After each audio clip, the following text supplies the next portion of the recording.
All right. All right, let's do this. Woo. Woo! Psycho time. Yeah. Welcome everybody to a Nerdy Bunch presentation of Back to the Future. We are the collective known as the Cosmic Quartet, but we are the Cosmic Trio today because Mercedes can't make it. We traverse the space-time continuum watching movies 20 years or older to discuss their relevance then and how they hold up now. I'm your host, English Dave, and helping me compare business cards are my co-hosts, Raven and Rocket Mike. What's up, everyone? What's up? What's up, Dave? It I has a almost want to whip watermark. out my business cards. I do have 2 business cards. I almost want. Can I tell you, one of my favorite parts about that moment is Hilarious. how the music goes doom, like Cinematically, it's so epic. It's so epic. I was dying. Like, with the knowledge I have now, just like realizing, the DP was like, let's get a zoom in, let's get a close up on that. Super crazy. Director was like, yeah, let's zoom in slow on the eyes. You got Christian Bale sweating for real, right? literally like, sweating. Shit. Yeah, and then the music gets more and more intense. I was like, this is great. This is great. Over a business card, it's fantastic. But I felt like it was perfect because you fully understood how, the character felt. Like, I felt annoyed by the card. I was like, that bastard. Oh, gold print. Double embossed. For those of you who haven't realized yet, we are talking about 2000's American Psycho. This was based on the novel of the same name by Bret Easton Ellis.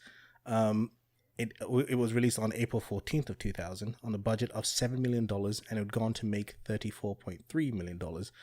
This is directed by Mary Harron and stars Christian Bale and a whole bunch of very famous supporting actors, which is incredible at the time, where crazy. A lot of these actors were like huge at the time compared to Christian Bale, and how some of it has changed.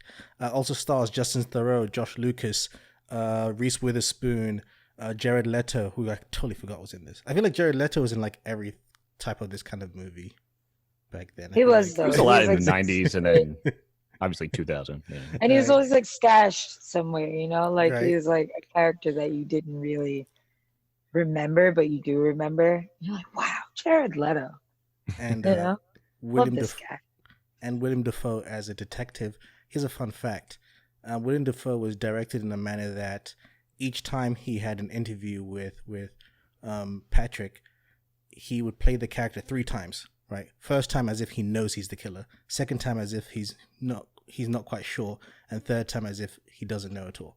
And so the director would edit random versions of that into the film. That's why it seems all kind of weird the way he acts. It worked? Yeah, like he couldn't make up his mind, but he literally couldn't. They edited it out. Yeah, exactly. When he made up his mind, it was cut. Yeah, but funny you said that, though. I just thought about the fact that Jared Leto is known for being a method actor now. I wonder if, like, working alongside Christian Bale was kind of his, True. Start on that. Like, look at this guy. He commits. Christian Bale got his teeth fixed to be this character. Literally I went didn't know and got that his before today. No. Yeah, literally went and got his teeth fixed because Mike, he felt move like to the side. Let's see character those wouldn't teeth. have messed up teeth. There we Look go. at those teeth. But it makes sense because Dave has a theory that Christian Bale is actually a vampire. I do and have he a theory. hides his fangs. Yep. So that just further proves it. He probably got him filed down, so he actually is a vampire. So you've been right. They did always look shorter every time I saw him in movies. I'm like, could have just been, people were born that way. But I didn't know like he did each that. role, you think he's doing a little extra each time? Yeah. Like a little. Shave it down a little bit. Before Yeah. we discuss our thoughts on the film or revisiting the film, I want to start with you, Mike. Oh, man. So this was recommended to me by most of my friends once I moved to New York. I didn't look like this. I had no hair on my face. So I looked a lot like that with longer hair.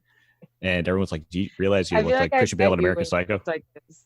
And I'm like, I've never seen this movie and I barely know who Christian Bale is, I'm like, oh, the guy from Rain of Fire, right? Yeah, that's how I knew. Oh, I love Rain of Fire. I don't Great care. movie. I would Yeah. never stop loving that movie. It's almost 20 years old. We're not quite there yet. well, wait.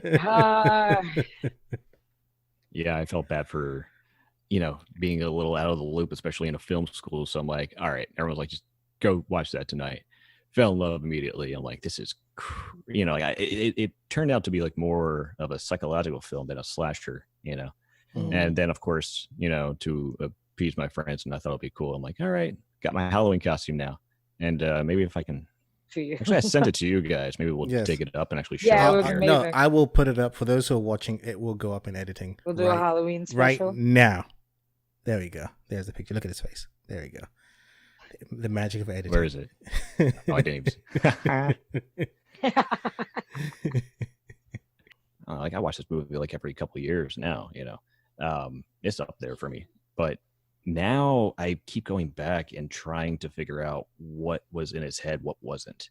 So he's like, now you know how it ends, and now you want to go back and try to break it down best as you can from his point of view. I don't know. It's also like you're kind of scared to do that. I don't want to step in this guy's head.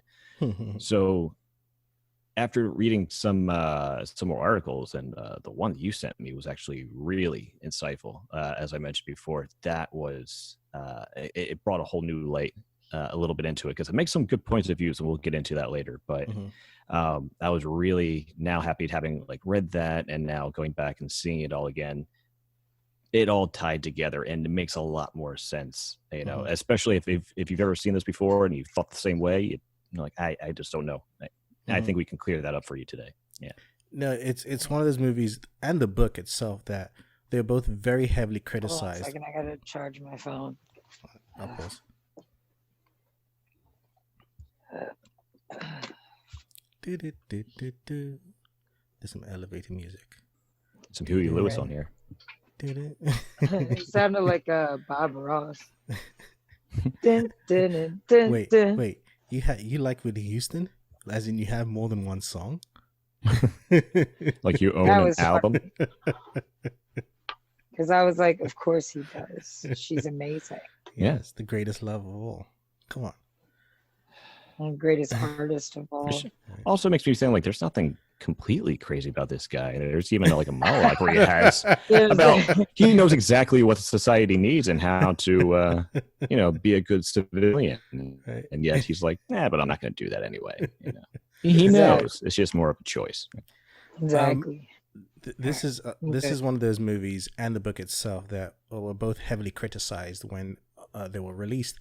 And I think a huge part of that was that a lot of people didn't realize that it was satire. In fact, the novel writer Bret Easton Ellis, he didn't love the film. He always felt that it couldn't be properly adapted.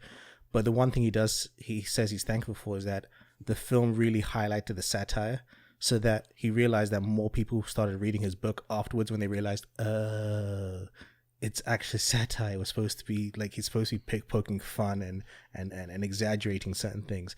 So Raven, I want to ask you, exaggerating. It's putting it lightly. Had you seen this film before, heard of this film before, and how is it revisiting now? Were you one of those people that didn't get the satire before and then you got it afterwards? I heard about the movie many, many times, but I had never seen it. I thought that it was going to be similar to Psycho, like the original Psycho. Mm-hmm. That was what I expected. I thought it was just a remake of that movie, so I expected like a type slasher film. Yeah, so I definitely didn't expect this like psychological horror thriller kind of thing, or this deep dive into mental, what do you call it? I guess I would say like mental illness, a sociopath. I didn't know any of this. Going in, all I knew was that it was Christian Bale, definitely. Which everybody, because I like Christian Bale. I don't love Christian Bale, but I like him. I think there's some things I love, and people always like, oh, like him in American Psycho, and I'm like, I never thought what, because I think a lot of people argue that it's his favorite, one of his best films, if not his best. So I think going in, I didn't really know what to expect, but I definitely expected like bloody horror, like in your face, very obvious horror. I didn't expect, a deeper spotlight kind of into a corporate sociopath. Mm-hmm. And I think when a lot of people think of the movie and think of it as horror, it's like you said, they think it's this like super slasher film. We don't see that many deaths in the film. You know, it's not a film No, full there's a lot of of blood, but it's yes, not a lot of murder. no, it's a You lot of know? implied murder. Yeah, You know, you don't Yeah, necessarily see it. no, Maybe like once or twice. yes, You know, because I'm but I trying to think think if I saw them get murdered. I think just a chainsaw girl. That was exactly. yeah. ridiculous. But then you don't even necessarily That see was that, beef. Yeah, you don't even That was see. on screen. Yeah, you don't see it on screen, and I was like, what a dumbass, run away from the rail. and that's the thing. It's like, well, I think what the genius about the movie is that it takes a while for you to realize what the horror actually is. The horror isn't him killing. The horror is the fact that nobody gives a shit, and he can just kill None. like that because of his And he could position, just right? kill anyone, and it Right. doesn't matter.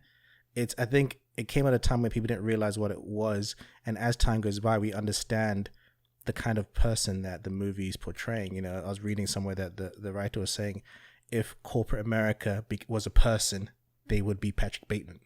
You know, that's who they are. Mm-hmm. You know, that's them made into a person. And what I think is that that's what I person was like? most impressed with. Exactly. And I think Yeah. you're right about Christian Bale's performance. I think the performance is what sells it. It's a very fine line as well between going too far overboard and overacting and keeping it just on the line. I think he does a For sure. fantastic job of that. Yeah. Yeah, This yeah. is definitely moments where I'm like, oh, you know, where it's like, I fucking hate this guy. But it's like, I hate Christian Bale as this guy. And then it's like, I don't hate Christian Bale because he did a good job. It could have You stooped know, it's like into this whole full-on process. comedy at Yes. times. Yeah, Yes. for sure. Because there were definitely times I was like, oh, come on. There's some actually you know, kind of but funny then- moments in there. Yeah. That's Oh, the hilarious. thing. It But I works so think it was well. intentional, you know, and I'm realizing that I think you realize that kind of midway into the film is that like, okay, this is saying something. This is a Mhm. commentary on, you know, it's not necessarily like this is a murderer, this is a killer, you know, it's more so like this is what they would be like in a day-to-day basis. Well, it's also like, you know, when you look at it through the lens of 2020, you can't help but see that it's also commentary on privilege, right? White male privilege of itself. This guy who can, you know, you think of things, a lot of this movie is based on the character and persona of someone like Donald Trump. Even in the narrative, more so in the book, he idolizes Donald Trump, wants to be like Trump, and especially Trump, the businessman of the 80s, right? This movie's set, even though it came out in 2000, set in the 80s. And you know, Trump famously said when he was running for president that, you know, he could shoot someone in broad daylight and nothing would happen. He can grab a woman by the pussy and nothing would happen. And it almost like this kind of character who's like telling everyone, I killed everyone, and everyone, rather than deal with it, Yep. people just want to sweep it under the carpet so he can move on. Well, they literally say Bateman is a pussy. He wouldn't. Like that's it. That's it. We're not even gonna look into it. It's just Okay, like, cool, sure. Well, to them, Bateman is like 5 different guys that they've hung out with a handful of times Well, too. also to them, Bateman is also like not Bateman. Like they have very serious issues with identifying this man's face. That's where it all comes from. Like, yeah. They all like, oh, Marcus, you know, which I understood that part. That shit was actually hilarious. That was the one murder that I was like, nah, I get it. I like somebody calling you a completely wrong name and then associating you with like a whole different life. Right. After being corrected. Who looks countless just like you. times. Well- Yeah, like that. I'd want to murder you too. Like, There can only be one. And that's the part of the Yeah. narrative, right? It's also that in corporate America, the greed and the narcissism is so deep that they don't care about you. Like you're Patrick, whatever. I just care about myself. You know, like everyone else is faceless to them. Even though his Everyone's personal self-involved. his lawyer doesn't even know what he looks like. He's like, yeah, like his because lawyer, lawyers like that was hilarious. and Talking it's mad shit too. right.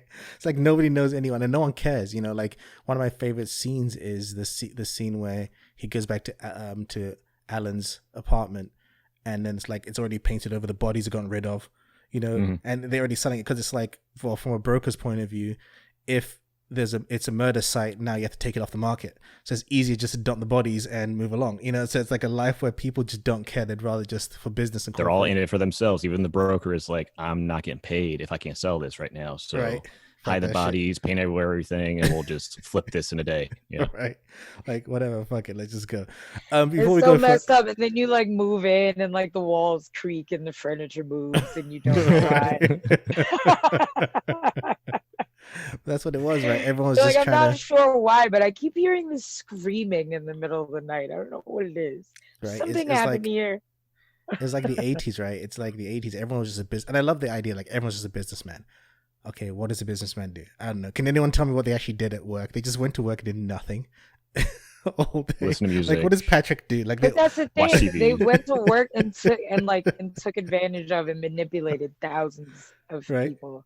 right? You know, they're calling and selling penny stocks to old ladies and stuff like that, and then just sitting back and chilling. And they're You know, all like collecting. executives of what? Yeah. Like, just Vice What the fuck does that presidents. even mean? Executive president of the back room of the office in the building. Like, what does the Veep do for anything? You know, right? Like, I love Yeah, like nothing, just oversee. Anyone can Right. oversee. That's not a thing. Like, you Just, never "Oh, see here- here Patrick if you doing need any me." work. He never does any work. He just Yeah. goes into his room, puts his headphones on, and just like, Well, I never really figured out what his job was, honestly. Like, what does he do? like, what does he do? Like, He's a just works for his lawyer, dad. was That's I it. mistaken? Fierce Yeah, wasn't his dad the owner of the company? professional. Yeah, Right. It's No, exactly. as was right? everyone Was he? else's. Yeah, his dad. They mentioned his dad is the owner of the company, which adds like, Oh, which adds another level of narcissism, right? Where it's like he gets away with everything, and it makes sense to like why everyone would be like, oh yeah, no, he had an alibi. Oh no, yeah, we saw him over there. Like, it's his daddy's company. You're gonna want to sweep everything under the rug, and he's so oblivious to it. You know, to him, it's like, wait, what? How did this happen? Like, how am I getting away with all of this stuff? And I kind of love that Yeah. aspect of it in terms of the comedy. because he lost his shit at the end, and Right. it just didn't matter. He was just shooting everybody, bro. That was Mhm. like, that for me was like, oh, it's just ringing from everywhere. White privilege. It's exactly. Like, oh my god. Dude, I can't even walk down the street with a candy bar. Are you kidding me? Like, I can't wave I a mean, fucking umbrella at a damn doorman. Are you kidding me? here's a Like, here's a little shameless plug for our Lovecraft Country podcast. Check that out. It reminds you of someone like Emmett Till. You know, his murder. They admitted it after the fact, right? Mhm. yeah, Doesn't I did matter. it. No, You man. know, They're like, like, okay, okay, it's fine. You yeah, didn't this mean is- to. right? Like, what? And it kind of reminded me of You're a that. nice boy. Right. Before we go further, Mike, I want to talk to you about how this film got made from book to screen. You have any fun facts about that? It's a bit complicated, so I'm just gonna try to condense it as best I can. So, obviously, this is based on the Bret Easton Ellis novel American Psycho. Producer Edward R. Pressman had bought the film rights. Originally, it was going to start with David Cronenberg as the producer director, who, as you know, was mostly famous for movies like The Fly, and then later on it was like History of Violence. So you can kind of see where this was going, but things started going back and forth about who would play Patrick Bateman. For a long time, DiCaprio was considered, and with DiCaprio, they actually wanted Oliver Stone to direct that. Those pair were Knowing going. DiCaprio as an actor now, I could see it. I can still But see that. at any yeah. other point in my life, I don't think I would have been pissed. Here's my issue with that, though. And I read some of the reason why he stepped out is because of he wanted to play up more the psychological aspects of it. And that's my problem. Bless you. I think Leo would have played too much of the psychological aspects and Fully less. sympathize too much, you think? No, I think it would be less. It would be less satire. I don't think Leo could have done the satire. Taking as it too much. seriously. No, Yeah, I he'd think be- they would have been so serious that it Yeah. would have literally been a Exactly. commentary He'd be on- too like psychological, too serious. Hmm. And I Yeah. don't think. I think like it wouldn't have done the satire angle. Like, I think it would have either gone serious or ridiculous when he's trying to do the funny, Yeah. crazy stuff. Yeah, because we wouldn't allow it. Right. But like when that fell through because then DiCaprio went on to go do The Beach. Past other countless directors, when Mary Herron finally was brought on, she wanted Christian Bale, but the studio didn't want that because at the time he wasn't a big enough name. Mind you, which is weird how you think Christian Bale wasn't famous in 2000 or even Right. 99 when it was probably being filmed. So what they were looking for was something more like who was it? It was like Nicolas Cage. No, not Nicolas Cage. We tried to bring Keanu in. Keanu Reeves. That would Yes. have ruined Keanu. No. Yeah. Ewan McGregor was actually on Keanu's not board a good for a enough long time. actor to carry it either. Mm-mm. In fact, Ewan McGregor was actually almost there. Christian Bale, since they were him and Mary were actually talking about it for a long time, he called Ewan McGregor and actually talked him out of taking the role, so that way Christian Bale could take this, which actually turned out the best You thing. It's like, shouldn't- okay, you guys must shouldn't be do it. good He would. friends, you know. I can owe would. him now.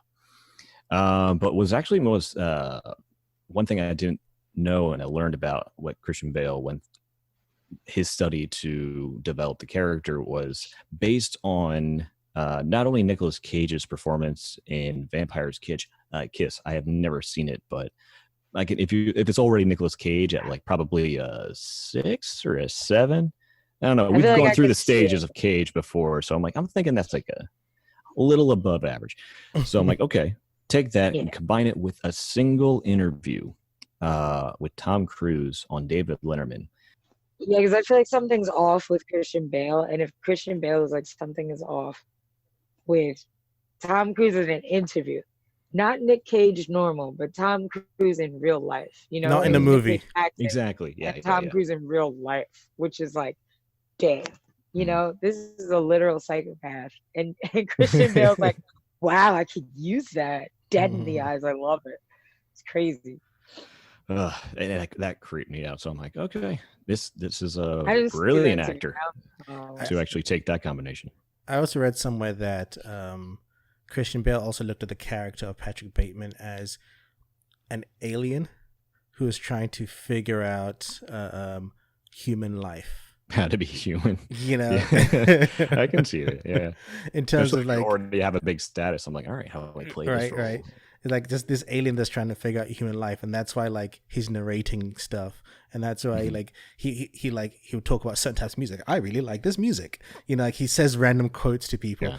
Every time he goes to a restaurant, he mentions the review score. He'd be like, you know, rated 5 out of 10, blah blah blah. You know, like the way he talks as if he's memorized all this stuff, right? Like an alien would, you know. And I mean, that's true though. So like, you know, Sociopaths was like, I feel this movie was ahead of its time in the sense where it's only in, you know, the 2000s or, you know, very late 90s where like it was even starting to be recognized what a corporate psychopath was or sociopath was.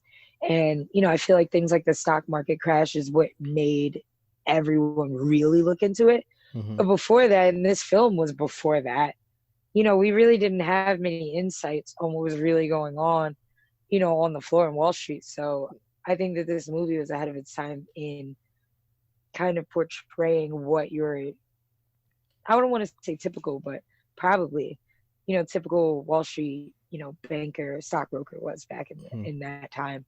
Totally.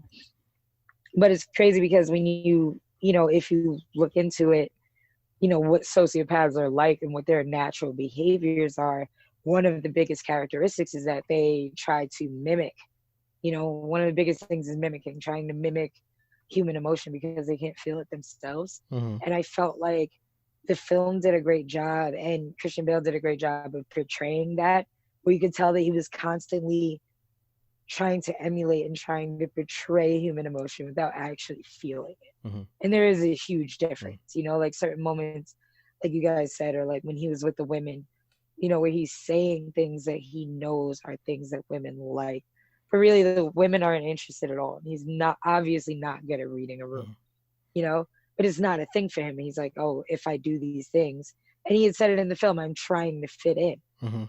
You know, so I do like that, and thinking of it in the perspective of an alien, you know, it's so similar to a sociopath.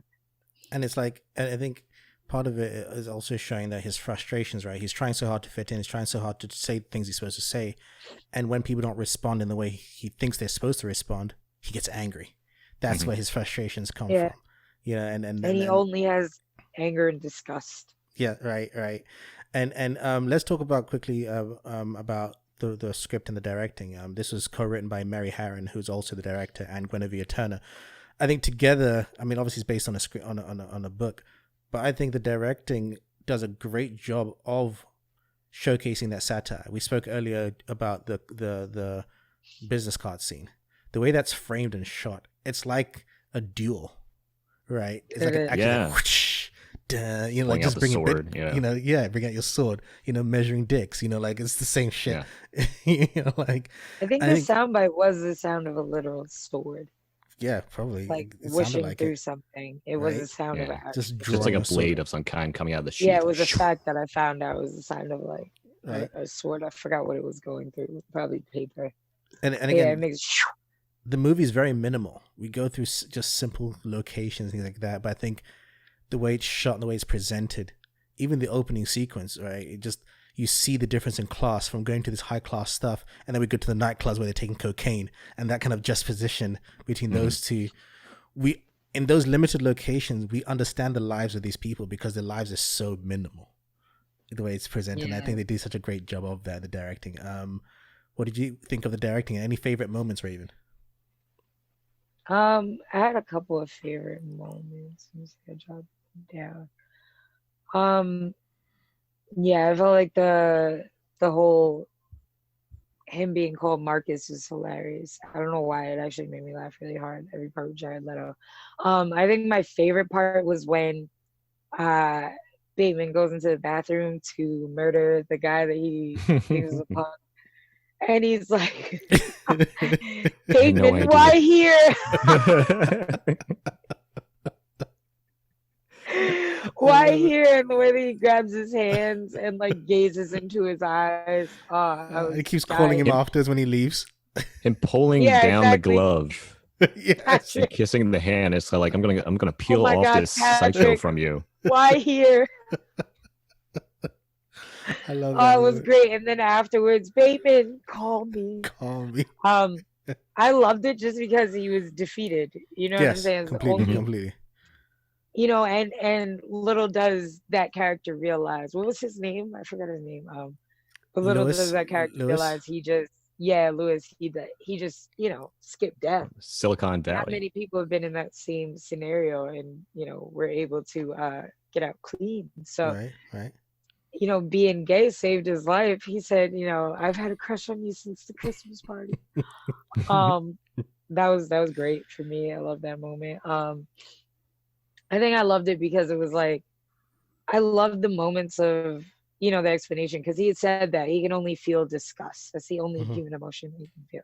So I think having moments where he is disgusted to where he's turned off, to where he's like, ugh, I don't even want to kill you anymore, is mhm, great, and you see that because like disgust is like almost like his kryptonite, it's like when mhm, you do Hmm. something that's grotesque to mhm. him, It's the now same he with like, his secretary. You know. yeah, I Yes. was gonna say the same moment with the secretary. He's like, "You should go." You Yeah. know, Little does she know, being rejected by him is like the best, literally the best thing to happen to her Hmm. in Hmm. her life because she could have died. God, we'll talk Um, about it more in the second part. But I'm like, you deserve to die, bitch, because she's all like, she's like, yes, I've been in many situations like this yeah, before. Should I stay? What do you mean? Should you stay? You're given every sign to go, but if she had her way, she would have stayed and gotten killed. Like the killer has to force you to yeah, leave. literally, Like, literally. I like the conversation that the men were having while they're like smoking their cigars and whipping out business cards right before the whole mhm. Patrick lie here. Um, when the guy's like, the only type of women that are smart and caring and all this other Like, stuff are ugly. And I was just like, damn, what are women like in your life in general? right. Like your wife, your mom, like damn, just terrible examples of You know, women. I'm like, that's your Hmm. best example. But I feel like it sets the scene. I also love the friend that only ever cared about food. right. He Let's get a only I sees don't reservations. even need to eat. I just want a reservation. Just renovation. But Mike, what are some of your favorite moments before we close out? Oh my God. I, wow. I hate to say it, but it was honestly, it started off with his monologue as he's instructing the two call girls on what to do while he's also talking about Phil Collins. It was just like ah, I hated that scene. Like Granny was, weirdness. I was like, don't you ruin Phil Collins. Don't you do it. It was something you didn't quite. It was like it was all Love Phil unspoken. Collins. He's because you've already seen him go through a monologue with Huey Lewis in the news, and it's like okay, Yeah. he's obviously up to something because the whole Paul Allen thing. I think that was like all of our favorite scene. That was Yeah. him just being goofy and dancing and Paul Allen everything. was great. That whole thing is Just a little so hop because he knows he's so excited. But following that, it's like, okay, he is going into it. It's another like alien moment of over explaining why he likes this artist. But at the same time, he's got this ulterior motive. He's got something else going on, but he's doing it so subtly. He's setting up this camera. He's telling you, he's like, all right, just why don't you do a little dance and everything. And then it just gets so out there. It's don't just look at it, eat it. And I was like, okay. This movie took a whole nother turn. Every time you think he's cool, you have a moment like one sentence. It's like, And I think that's it. It's like that little spike. Like, wash your vagina. No, bend over from behind. I was like, I think that's what the movie does a good job of. Dry heave. And Christian Bale as an actor, where you slowly unravel, like it's slowly like creeps up on you, then boom, hits you, then slowly creeps up on you, then boom. You get these little moments of just reminder who he is, like of like he can't be trusted. He's hanging with a girl, then suddenly cut to washing his red sheets. Like hanging with another girl, then cut to holding some blonde hair.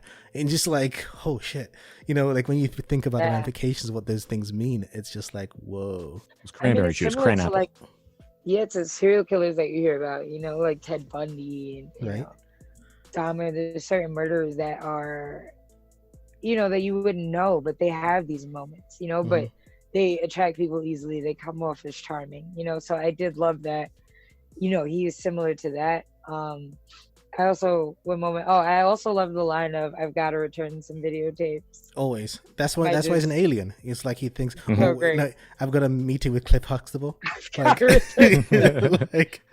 was gonna bring that up too. So like he's meeting up with Bill Cosby though. Yeah, that's what he's talking about. He's talking about the Cosby Show. But that's what I'm saying, because he is right. I'm not bugging. No, but that's the thing. No one pays attention to what he says. Then it also makes sense in this movie. Every person that he's mentioned, not to be like that, but like his heroes are Trump, literally. His other hero is what's the guy? I just said his name, Ted Bundy. Yeah. And what other murderer? There's another murderer, and Bill Cosby, which we know the truth now. On that note, we're running out of time on this one. What do you guys think of American Psycho? Let us know. Find us on social media at The Nerdy Bunch. Join us next week as we'll be doing a deep dive into the film itself, breaking down the various scenes and moments. Let us know your thoughts. I'll be reading out then. Thank you, Raven, as always. Thank you. Thank you, Rocket Mike. Hey, thank you. My name is English Dave. And as always, Mike. Keep it nerdy. Keep it nerdy, guys. Peace.